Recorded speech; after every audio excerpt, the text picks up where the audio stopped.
Have you ever been told something that made you stop and think, wait, could that actually be true? Recently, a very wise friend of me, whose name happens also to be Emma, said to me, everything you do at the moment is turning to gold. At first, I felt a bit chuffed. I smiled and I said thank you, maybe even did a little hair flick. But then I thought, is that really the story I'm telling myself? And what would happen if I did believe that to be true? Today, I want to share a simple but powerful shift in perspective that's changed the way I'm showing up in my business and my life. And it's all about the stories we tell ourselves, because sometimes a single phrase, just a few words, can change how we feel, how we act, and what we attract. And in this episode, I want to show you how one sentence from a friend helped me unlock more courage, more creativity, and more action than I've felt in years. I want you to picture this. I'm out to dinner with friends. I'm sitting opposite Emma. We were laughing. It was beautiful food, beautiful company, warm hum of conversation, lots of different conversations happening all at once.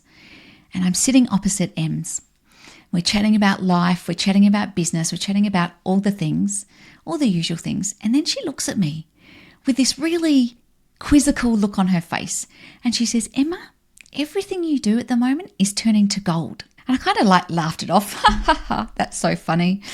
When someone says to you, oh, you're successful overnight. Yeah, no, 8 years in the making. But later that night, it struck me and I felt proud. Yeah, I felt proud, but I was also so curious. Was it true? And the next morning I woke up and I thought to myself, what if I just decided to believe the statement? So I did. I made it my mantra. Everything I touch turns to gold. And here's the funny thing. Once I started saying it, things began to flow. New ideas poured out of me. Content that had been sitting half finished suddenly came together. Our community started growing faster. Sponsorships appeared out of the blue. And I found myself backing my instincts more, taking those little leaps that before I might have talked myself out of. It wasn't magic. Maybe it was a little bit magic, but it was more mindset. That sentence changed the way I showed up. I stopped second guessing. I started trusting that the work I was doing mattered, really mattered, and that it would create results. Here's the thing. The stories we tell ourselves shape everything. What we try, what we risk, how we show up. When my story was everything I touch turns to gold, I moved through the world with confidence and creativity. I took more chances and surprise, surprise, more things worked out. Amazing. And it got me thinking about the stories I hear from women in business all the time. You want to know the 3 most popular things I hear? The first one, I have heard this a lot lately. I'm not good at sales. The second one, I'm not ready yet. And the third, I'm not the kind of person that can earn that much money. Oh my goodness. I want to elaborate on these 3 stories just so that you can really understand what it looks like, what it feels like, and what else you can do. The first story is I'm not good at sales. I want to tell you about Fiona. Obviously, I've had to change the names to respect privacy. But anyway, Fiona. Fiona was telling herself that she wasn't good at sales. And guess what? She actually wasn't good at sales. But that's because she gave up trying the moment that she told herself that. And you know what we did? We changed the story. We changed the story to, I'm learning to be great at sales. We gave her some processes to follow, some structure to add to her day, and some business development ideas. And you know what happened next? Well, 1, she followed those things. So if I tell you to do something, please do it. She followed those things. And then she became great at sales. Just to be clear, when Fiona was telling herself she wasn't good at sales, and I asked her the things that she felt like she wasn't good at, we talked about regular communication with clients. Nope, wasn't there. Regular email marketing, also wasn't there. Clarity on offers to sell to people, also wasn't there. And picking up the phone and engaging people and offering her services to people also wasn't there. Literally, she had shied away from anything that would increase the sales in her business and relied solely on business dropping in her lap. And we know how that doesn't work. The next story I hear a lot is I'm not ready yet. When will you be ready? That's my question. Let me tell you about a woman. I have not changed her name. Her name is Emma. That would be me. When I first decided to start my own business, I had all the usual doubts swinging through my head.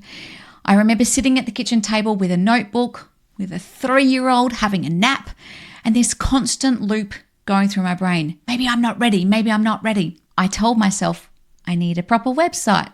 I need a logo. I need a business plan. I need some clients.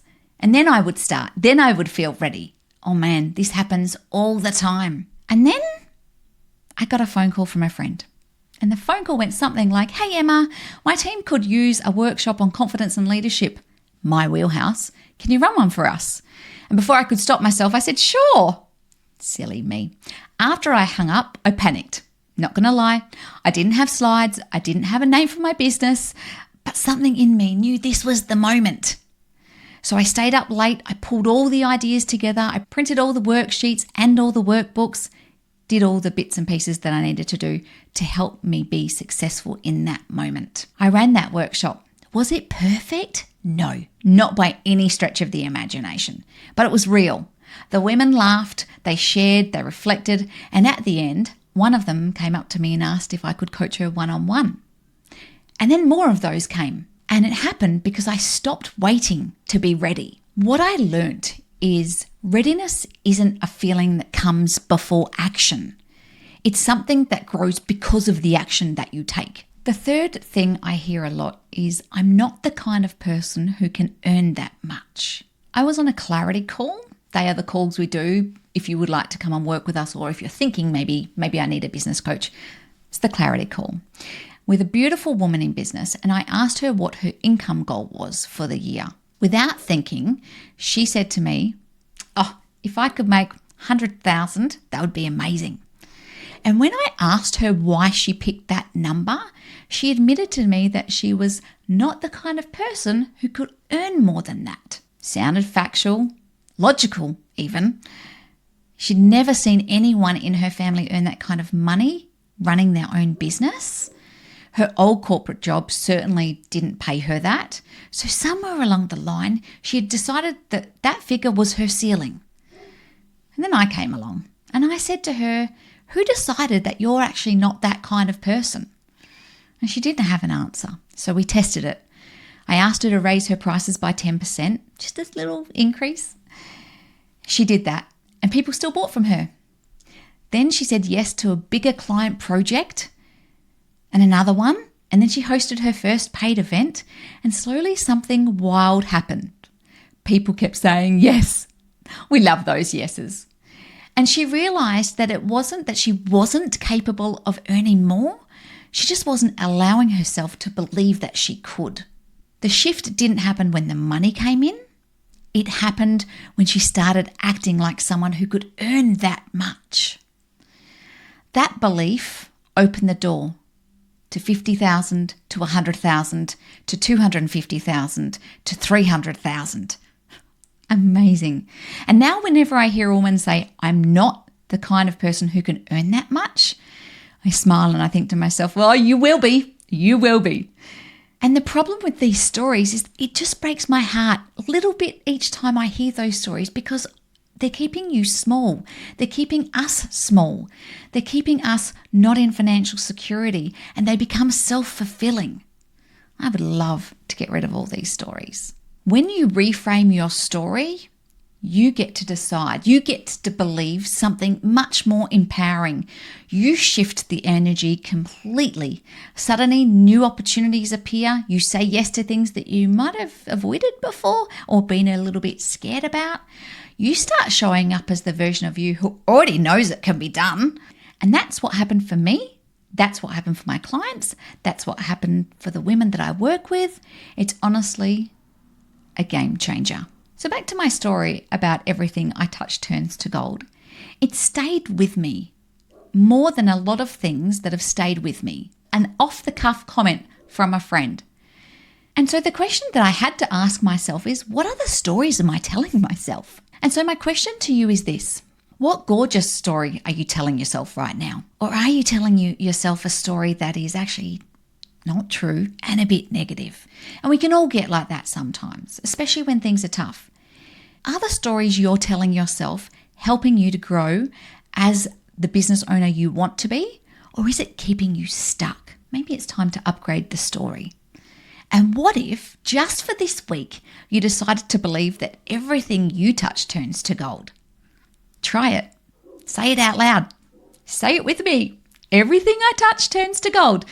Now, if you're walking at the moment, you look stupid, but that's okay. We don't mind looking stupid. Let's say it together. Everything I touch turns to gold. Seriously though, notice how it changes the way you walk into a meeting. If that is your mantra, everything I touch turns to gold.